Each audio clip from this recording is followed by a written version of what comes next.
புண்ணியங்கள் தரும் பாவங்கள் போக்கும் ஆடி 18ஆம் பெருக்கு விழா. ஆடி மாதம் 18ஆம் தேதிகள் வரும் 18ஆம் பெருக்கு விழா நதிக்கரைகளிலும் ஆற்றங்கரைகளிலும் கொண்டாடப்படுகின்றது. தட்சிணாயன புண்ணிய காலம் என்று சூரியனின் தென் திசை பயணத்தை குறிப்பிடுவர். இதில் முதல் மாதமாக ஆடியில் விவசாயிகள் உழவு பணிகளை தொடங்குவர். ஆடிப்பட்டம் தேடி விதை என்று சொல்வதும் உண்டு. நாடு செழிக்க தேவையான நீரை போற்றி பாதுகாக்க வேண்டும் என்ற நோக்கத்தில் நதியை தெய்வமாக போற்றி வழிபட்டவர்கள் நம் முன்னோர்கள். அதற்குரிய வழிபாட்டு நாளாக ஆடி 18ஆம் நாளை தேர்ந்தெடுத்தனர். அன்று ஆடிப்பெருக்கு விழா கொண்டாடினர். இந்த விழா இப்போதும் காவிரி கரை மாவட்டங்களில் சிறப்பாக நடக்கிறது. இந்நாளில் தொடங்கும் செயல்கள் இனிதே நிறைவேறும் என்பது ஐதீகம். ஆடி 18இல் காவிரிகள் நீராடி காவிரி அன்னையை வழிபட்டு மஞ்சள், குங்குமம், மலர், வஸ்திரம் சமர்ப்பிப்பர். புதுமண தம்பதிகள் புது மஞ்சள் கயிறு மாற்றிக்கொள்வர். காவிரி கரையோரம் உள்ளவர்கள் மட்டுமே ஆடிப்பெருக்கை கொண்டாட வேண்டும் என்பதில்லை. ஆடிப்பெருக்கு பூஜையை நம் வீட்டிலும் எளிய முறையில் செய்யலாம்.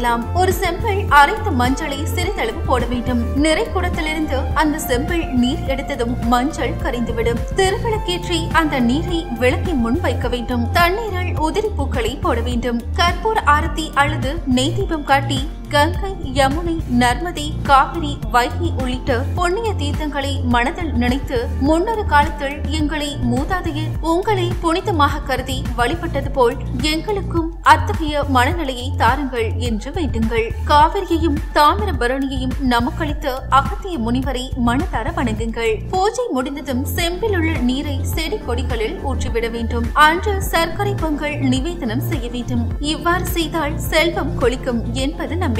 அட்சய திருதியை விட ஆடிப்பெருக்கு நகை வாங்க உயர்ந்த நன்னாளாக கருதப்படுகிறது. இந்நன்னாளில் நகை மட்டுமின்றி பிற பொருட்களும் வாங்கலாம். நாம் செய்கின்ற நற்செயல்களால் புண்ணியம் எப்படி பெருகுகிறதோ அதுபோல் இந்நாளில் தொடக்கம் சேமிப்போம் பல மடங்காய் பெருகும் என்பார்கள். ஆடி மாதத்தில் பொதுவாக புது தொழில் தொடங்குவதில்லை என்பர். ஆனால் ஆடிப்பெருக்கு மட்டும் விதிவிலக்காகும். காவிரி அன்னை ரங்கநாதரின் தங்கையாக கருதப்படுகிறாள். இந்நன்னாளில் சமயபுரம் பகுதிகள் திருவிழா கோலமாக இருக்கும். இவ்வூருக்கு சகோதரர்கள் தங்கள் சகோதரிகளையும் மைத்துனர்களையும் வீட்டிற்கு வரவழைத்து சீர்கொடுக்கும் வழக்கம் இன்றும் இருக்கிறது. தம்பதியரை இங்குள்ள ஆதி மாரியம்மன் கோவிலுக்கும் அழைத்து செல்வர். இவள் சமயபுரம் மாரியம்மனின் சகோதரியாக கருதப்படுகிறாள். சாதாரண மக்களை இவ்வாறு சீர்கொடுக்கும் போது இங்கே கோவில் கொண்டிருக்கும் ரங்கநாதர் சும்மா இருப்பாரா?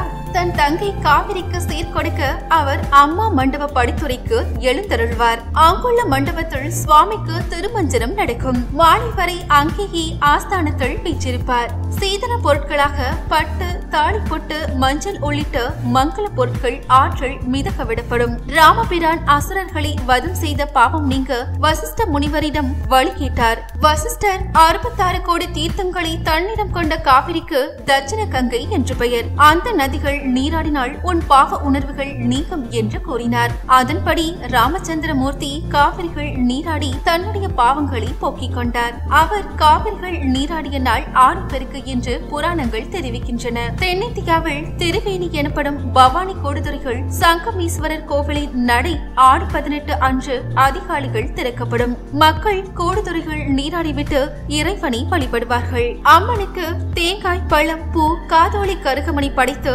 ஆராதனை செய்வார்கள். பூஜைகள் வைத்த மஞ்சள் சரடினை பெண்கள் கழுத்திலும் ஆண்கள் வலது கை மணிக்கட்டிலும் அணிந்து கொள்வர். இதனால் வீட்டில் மங்கள காரியங்கள் தடையின்றி நடைபெறும் என்பதும் ஐதீகம். இத்தகைய நன்மைகளை தரும் ஆடி 18ஆம் பெருக்கை வழிபட்டு நலமுடன் வாழுங்கள்.